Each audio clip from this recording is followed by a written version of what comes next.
So I dabble in various different kinds of art forms. I don't feel like art is limiting in any way. I don't feel like artists should be limited to one form of creation. I really like to, I do music, I do video production, I do photography, and I do pour painting, which is probably one of my favorite ways to express myself. With fluid art, it's an entire ritual. Some people have these self-care moments where they just detach from the world and they, they'll lock themselves in a cabin in the woods, or they'll listen to music. For me, fluid art is that. It really takes a long amount of time to mix the paintings, to get the ratios, and then to steer and guide the movement of the paintings on the canvas. It's just a really, again, liberating experience for me. And I'm very drawn to that. I'm very drawn to this outlet where I can just sit with paint, my emotions.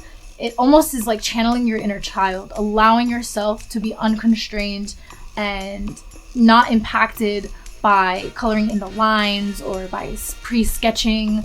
I can kind of just freely play with the paint.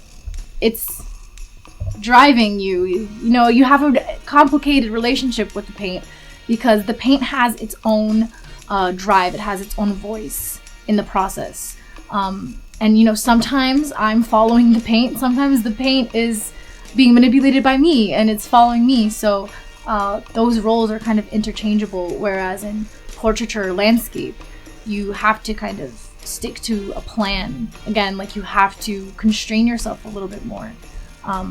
Whereas in this process, I see the paint has its own kind of character. I tend to paint when I'm a bit sadder, usually, or to express some kind of pain or frustration or inspiration. I typically express my emotions through color choice or through the way in which I guide the paint. Sometimes it can create an image that was in my mind, or sometimes it can also just show how I'm feeling. Like, for example, if I'm feeling very existential or very frustrated with life, I'll do something with a lot of like circular movements, kind of like the Myth of Sisyphus, like the cover of that, like Camus' Myth of Sisyphus. I've done a painting like that, which I'm sold actually, so I can show you. But like vortexy kind of movements, so that the painting can just look like it has no end. Other times, paintings can just show color, like reflections of my emotions through color.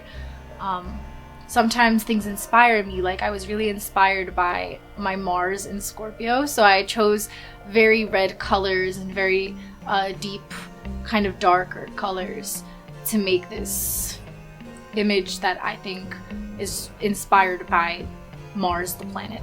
So I actually have monetized some of my work. I actually had, and still sometimes have, a lot of internal conflicts when it comes to monetizing my work. I don't know about other artists, but I think that if you ask other artists, they might have a similar feeling towards this. But I work when I feel called to work. Like, I paint, it's a calling. It's not something that I can schedule in. And the appeal of painting to me is that it's really a time where I can freely express myself. There's no boundaries to it. I can just freely express my emotions. And so monetizing my paintings is interesting because, of course, like customers aren't willing to wait years or customers aren't willing to wait weeks, sometimes days. So having a deadline on painting can be a little bit stressful. I can really they can mess with me. I have to create those deadlines for myself, which sometimes takes the enjoyment out of it a little bit. So I have to find a good balance between letting myself create freely and also getting people their commissions in on time. And it's an interesting experience. It's something that we have to, you know, learn to work with as artists, because obviously we can't thrive if we're not selling our work. I can't continue to buy paint if I'm not, you know, making a little bit of, on the side, a little bit of profit. So I really hope that when people look at artworks such as mine, things that are a bit more abstract, they don't just give up there. I know that I recently just learned that people spend about 15 seconds looking at each artwork in a museum. So I would just hope that people spend more time to try to really let themselves get lost in the art, let themselves get lost in the colors, and see how that makes them feel.